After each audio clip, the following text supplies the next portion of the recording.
Uh-oh, guys, get your hands on the dislike button, because I already know people are going to be mad about this one. Devil May Cry 5 is really good. I've always talked about how there aren't enough games that allow you to suspend a giant demonic ant in the air with a revolver that shoots 2 bullets at once. I mean, there was that Matrix game, but that's it really. Sim Ant, Bugs Life Activity Center, neither of these games allow you to dual-wield motorcycles. Things start off when your arm is kidnapped by a weirdo man, who then evolves into a chair guy. He just sits there and goes, ha ha, you don't even have any powers. And then Dante goes, oh yeah, check out this power, fool. Your power is no match for my power. The story is a tightrope act of seeing how stupid things can get without becoming obnoxious. You have an emo guy who reads poetry out of a book. Hours of folly are measured by the clock, but of wisdom no clock can measure. God.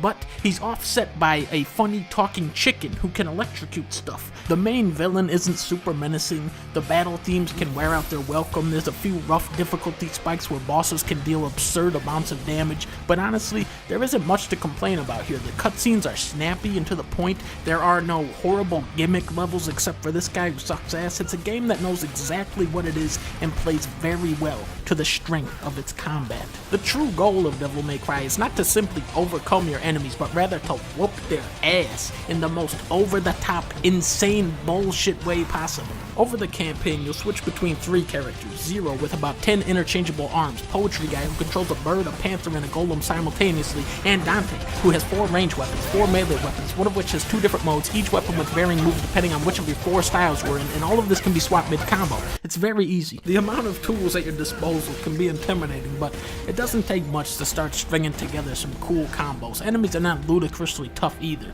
leaving you with plenty of room for experimentation. I mean, just check this shit out. I hit him with the arm, and I say, hey, boom.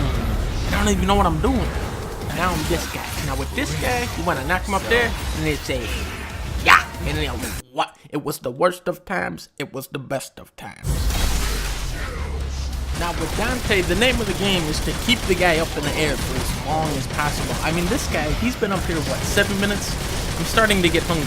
Oh, shit. Just like in Metal Gear 5, you can shoot your rocket arm off and ride it around like a skateboard. Or you can have a Mega Man Buster Cannon. Or you can have a fork. One of the best features on here is the inclusion of the pre-visualized cutscenes where they have a little action figure on a stick.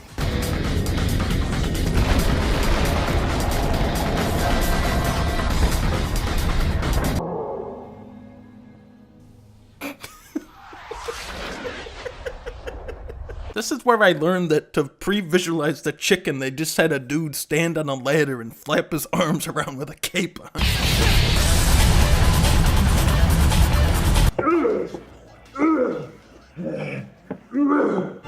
Oh no, it can't be.